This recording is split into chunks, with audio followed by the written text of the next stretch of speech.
आपने कभी नोटिस किया है कि जब हम इंग्लिश बोलते हैं तो टाइम हमेशा इम्पोर्टेंट होता है।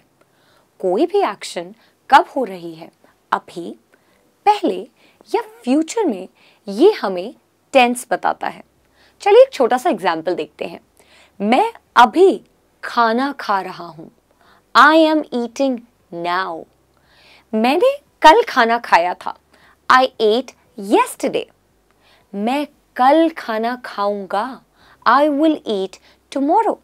आपने देखा, ये सेम एक्शन है, खाना खाना, लेकिन हर सेंटेंस का टाइम अलग है। इसी वजह से हम अलग अलग वर्ब फॉर्म्स यूज करते हैं और इसी को हम टेंस कहते हैं। जब एक्शन हुआ या होने वाला है, वो टेंस डिसाइड करता है। मैं हूं रिया और आज के इस लेसन में हम टेंसेस का एक ओवरव्यू लेंगे, यानी टेंस क्या होता है, उसके अलग अलग फॉर्म्स क्या होते हैं, ये समझेंगे। चलिए शुरू करते हैं। What is a tense? Tense क्या होता है? टेंस का मतलब होता है किसी एक्शन का टाइम और फॉर्म। मतलब कोई काम कब हुआ, हो रहा है या होने वाला है, ये सब टेंस के थ्रू समझ आता है। इंग्लिश में 3 मेन टेंसेस होते हैं। 3 मेन टाइप ऑफ टेंसेस होते हैं। प्रेजेंट टेंस, वर्तमान काल, जब कोई काम अभी हो रहा है या रेगुलरली होता है। Example, I eat, he plays, she is writing. Past tense यानी भूतकाल, जब कोई काम पहले हो चुका है। Example, I ate, he played, she was writing. अब बात करते हैं फ्यूचर टेंस की, यानी कि भविष्य काल, जब कोई काम आने वाले समय में होगा। एग्जाम्पल देने के लिए, I will eat, he will play, she will be writing. अब इनको और एग्जाम्पल से बेटर समझते हैं। पहले प्रेजेंट टेंस, आरव फुटबॉल खेलता है। Aarav plays football. Past tense का एग्जाम्पल लीजिए, आरव ने कल फुटबॉल खेला। Aarav played football yesterday। Future tense में आरव कल फुटबॉल खेलेगा। Aarav will play football tomorrow. देखा, सिर्फ एक छोटी सी वर्ब की चेंज होने से पूरे सेंटेंस का मीनिंग चेंज हो गया है, क्योंकि टाइम बदल गया है। Now why is tense important? Tense जरूरी क्यों है? अगर आपको इंग्लिश फ्लुएंटली बोलनी है तो करेक्ट टेंस का यूज करना बहुत इंपॉर्टेंट है, क्योंकि अगर आप रॉन्ग टेंस यूज करेंगे तो सेंटेंस का मीनिंग गलत हो सकता है या कंफ्यूजिंग लग सकता है। चलो एक सिंपल एग्जाम्पल लेते हैं। Tomorrow I am going to the market. क्या ये सही सेंटेंस है? ये गलत है, क्योंकि टुमारो फ्यूचर है, लेकिन verb am going present continuous tense में है। तो सही क्या होगा? Tomorrow I will go to the market. ये सही है, क्योंकि विल गो फ्यूचर टेंस का वर्ब है, जो टुमारो के साथ करेक्टली मैच होता है। एक और एग्जाम्पल देखते हैं। Yesterday I ate pizza। ये गलत है, क्योंकि yesterday पास्ट टाइम है, लेकिन eat प्रेजेंट टेंस का वर्ब है। तो yesterday I ate pizza ये सही है, क्योंकि ate पास्ट टेंस का वर्ब है, जो yesterday के साथ करेक्टली यूज हो रहा है। हमेशा याद रखो, जो टाइम वर्ड्स हम यूज करते हैं, जैसे yesterday, today, tomorrow, उनके साथ करेक्ट टेंस का वर्ब यूज करना बहुत जरूरी है। चलिए क्विकली रिवाइज करते हैं। प्रेजेंट टेंस में जब काम अभी हो रहा है, I write an email. Past tense में क्या होता है?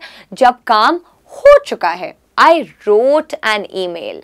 और फ्यूचर टेंस जब काम आने वाले टाइम में होगा, I will write an email.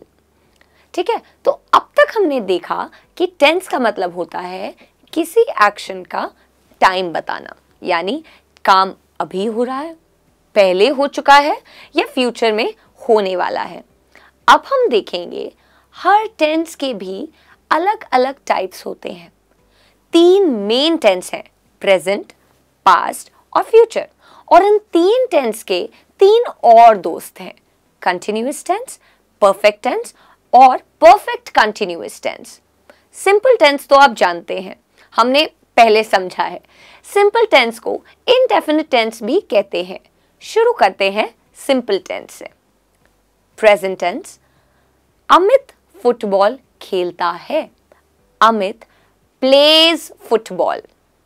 Past में, अमित ने फुटबॉल खेला। Amit played football. फ्यूचर में, अमित फुटबॉल खेलेगा। Amit will play football. I am sure ये इजी था। अब कंटिन्यूअस टेंस को समझते हैं। कंटिन्यूअस का मतलब क्या होता है? ऑन गोइंग एक्शन, यानी जो एक्शन अभी चल रही है, पास्ट में चल रही थी या भविष्य में चल रही होगी। ठीक है, तो देखते हैं कंटिन्यूअस टेंस कैसे यूज होगा। प्रेजेंट में, अमित फुटबॉल खेल रहा है। Amit is playing football, action शुरू है। ठीक है। पास्ट टेंस में, अमित फुटबॉल खेल रहा था। Amit was playing football, action शुरू थी। ठीक है। फ्यूचर में, अमित फुटबॉल खेल रहा होगा। Amit will be playing football, action शुरू रहेगी फ्यूचर में। ठीक है। आपने देखा वर्ब कैसे चेंज हुआ। प्रेजेंट में इज प्लेइंग, पास्ट में वॉज प्लेइंग एंड फ्यूचर में विल बी प्लेइंग। हम एक्शन शुरू है ये बताने के लिए वर्ब के आगे ing लगाते हैं। जैसे प्ले में ing ऐड किया तो क्या बना? प्लेइंग। या सिंग में ing ऐड किया तो क्या बना? सिंगिंग। अब हम देखेंगे परफेक्ट टेंस के 3 फॉर्म्स, यानी present perfect, past perfect and future perfect. Perfect का मतलब है कंप्लीटेड, यानी हम उन एक्शंस की बात कर रहे हैं जो हो चुकी हैं पर अलग अलग टाइम फ्रेम में। ठीक है। सो नेक्स्ट है प्रेजेंट परफेक्ट टेंस। अमित ने फुटबॉल खेला है। Amit has played football. Present perfect हम 2 चीजें बताने के लिए यूज करते हैं। पहला, अपना एक्सपीरियंस, और दूसरा, जो एक्शन अभी अभी खत्म हुई है और उसका असर प्रेजेंट में है। ठीक है। सो प्रेजेंट परफेक्ट में अमित ने फुटबॉल खेला है। Amit has played football. Past perfect tense में अमित ने फुटबॉल खेला था। Amit had played football. Future perfect tense में अमित फुटबॉल खेल चुका होगा। Amit will have played football. अब पढ़ते हैं परफेक्ट कंटिन्यूअस टेंस पर। ये टेंस हमें कोई एक्शन कितनी देर से चल रहा है, चल चुकी है या फ्यूचर में कितने टाइम के लिए चलेगी, ये बताने के लिए काम आता है। जैसे प्रेजेंट परफेक्ट कंटिन्यूअस में अमित फुटबॉल खेल रहा है 2 घंटे से। Amit has been playing football for 2 hours। Past perfect continuous में अमित फुटबॉल खेल रहा था 2 घंटे से। Amit had been playing football for 2 hours। Future perfect continuous tense में अमित फुटबॉल खेल रहा होगा 2 घंटे से। Amit will have been playing football for 2 hours। इस टेंस के साथ टाइम एक्सप्रेशंस जैसे 2 hours, मॉर्निंग, इवनिंग यूज होते हैं। आई होप आपको इन सारे टेंसेस की क्लासिफिकेशन समझ आ गई है। ये सिर्फ सारे टेंसेस का एक ओवरव्यू था। हम हर टेंस को डिटेल में समझेंगे आने वाले लेसन्स में। अब पढ़ते हैं एक और इम्पॉर्टेंट कॉन्सेप्ट की तरफ, जिसमें कॉमन मिस्टेक्स होती हैं। सेंटेंसेस में यूजुअली सब्जेक्ट कोई ना कोई एक्शन करता है, राइट? सब्जेक्ट्स भी 3 पार्ट में डिवाइडेड है, फर्स्ट पर्सन, सेकंड पर्सन और थर्ड पर्सन। ये बताता है कि कौन बोल रहा है, किससे बात हो रही है और किस के बारे में बात हो रही है। फर्स्ट पर्सन मतलब सब्जेक्ट खुद बोल रहा है। आई और वी फर्स्ट पर्सन है। आई यानी मैं, वी यानी हम।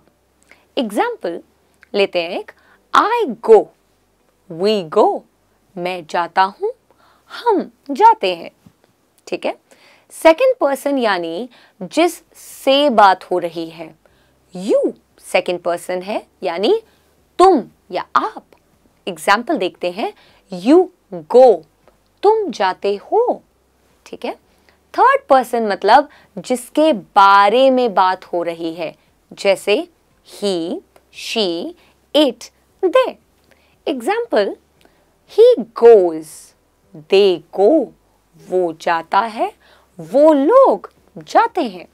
एक इंपॉर्टेंट बात, इनमें से ही, शी और it third person singular subjects हैं और इनके साथ वर्ब्स में एस या ईएस ऐड होता है, पर दे के साथ वर्ब चेंज नहीं होता है। गो ही रहेगा। He works, she works, it works, पर दे वर्क कहेंगे, ना कि दे वर्क्स। ये ग्रामर का बेसिक और इम्पॉर्टेंट रूल है। तो दोस्तों, आज हमने टेंसेस की क्लासिफिकेशन देखी। प्रेजेंट, पास्ट और फ्यूचर के 4 टाइप्स, कैसे वर्ब्स चेंज होते हैं और फर्स्ट पर्सन, सेकंड पर्सन और थर्ड पर्सन का कॉन्सेप्ट भी सीखा। सबसे important, third person singular he, she, it के साथ वर्ब में एस या ईएस लगाना है, ये मत भूलिएगा। अगर आपको ये लेसन समझ आया तो कमेंट सेक्शन में एक एग्जाम्पल लिखो किसी भी एक टेंस का। अगले लेसन में हम प्रेजेंट टेंस को डिटेल में देखेंगे। तब तक प्रैक्टिस करते रहो और इंग्लिश इंप्रूव करते रहो। मिलते हैं नेक्स्ट वीडियो में। Bye bye.